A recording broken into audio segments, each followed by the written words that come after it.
Welcome back. Our next character is the first one to cover from the second game. He's probably the biggest highlight in the Power of Two, like how the It's a Small World clock tower is to the first one, both in size and the familiarity of the character. This is Elliott. At first, you may think Elliott is just a goofy-looking dragon that likes to help people. Technically, yes, but there's actually more to him. In a sense, Elliott is a guardian spirit to children, helping them to have a friend until they have a family to love and care for them. A little bit similar to Mushu from Mulan in terms of Disney dragons who are also guardian spirits. In fact, you see, me and my cousin, Elliott the dragon. But as the guardian of children, he can be a bit of a kid himself, acting a bit clumsy and mischievous at times, but doesn't mean any harm. In the movie, Pete's Dragon, he becomes a guardian to an orphan boy named Pete by trying to find him a family while protecting him from the Gogans and save himself from Doc Terminus.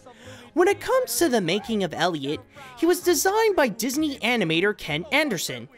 Ken decided to make the character more of an Oriental dragon, where the design is more Asian-based, than an Occidental dragon, the more famous European design, since Oriental dragons are viewed more positively. Pete's Dragon was actually the first Disney movie where Walt's 9 old men were not involved with the animation whatsoever. In fact, it was done by Disney's new team of animators led by Don Bluth, the same guy who would later on quit Disney and make The Secret of NIMH, The Land Before Time, Anastasia, and more. The other animators working with Bluth would later on become prominent names in the field of animation as well, including Gary Goldman, Ron Clements, Glenn Keane, Don Hahn, Henry Selick, just to name a few. After the movie, during the same year, Pete and Elliott would become afloat in the Main Street Electrical Parade and would appear in every incarnation of the nighttime show at many different Disney parks afterwards. On March 2013, Disney announced that they would make a reboot to Pete's Dragon, which will be written by Dave Lowery, who also made the Sundance film Ain't Them Bodies Saints. The only thing that's confirmed about the reboot is that it won't be a musical like the original, because, you know, we need more Disney reboots that'll fail to overshadow the original classic. Throughout the years, Elliott has been recognized as a prominent Disney character.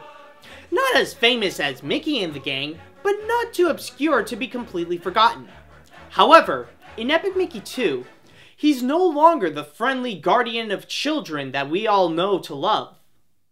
In the game, right when Mickey and Oswald enter the Mad Doctor's lab, a large robotic dragon that shares the likeliness of the Elliott float from the Main Street Electrical Parade emerges from the lava to stop the two. And he is definitely not like the lovable and helpful Elliott.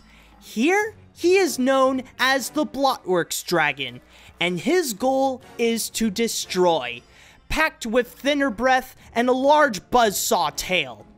The only way to stop him is, of course, either one of two ways. By continuously climbing up the lab, you can either completely paint the dragon's armor to calm him down, or thin it out completely to destroy it.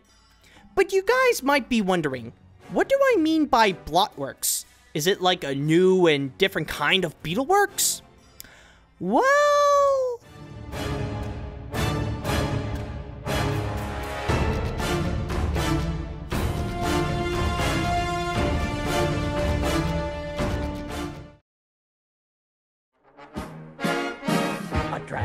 A dragon, I swear I saw a dragon, a green and seething, fire-breathing monster is in sight, with eyes of red, a lion's head, and wings as dark as night. Oh yes!